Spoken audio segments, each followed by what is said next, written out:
dernière question, Jordan Bardella. Il y a eu un certain nombre de réactions de personnalités publiques, sportives, culturelles. Kylian Mbappé, notamment, qui appelle les jeunes à aller voter contre les extrêmes qui sont aux portes du pouvoir. Marcus Thuram également. Il est normal que ces sportifs utilisent leur liberté d'expression pour s'engager dans le débat politique actuel. Moi, s'ils appellent à voter contre les extrêmes, je ne me sens pas visé.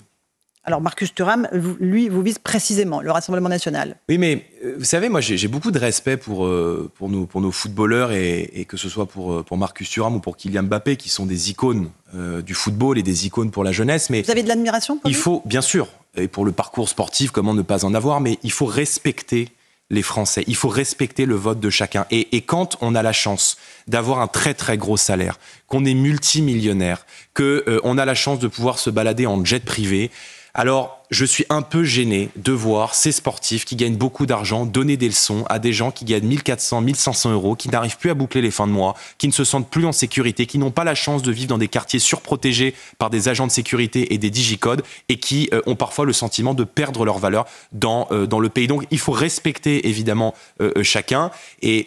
Bon, Kylian Mbappé dit j'espère pouvoir porter un maillot... Le maillot français avec fierté après le 7 juillet. Je ne savais pas que le maillot de l'équipe de France était le maillot du gouvernement.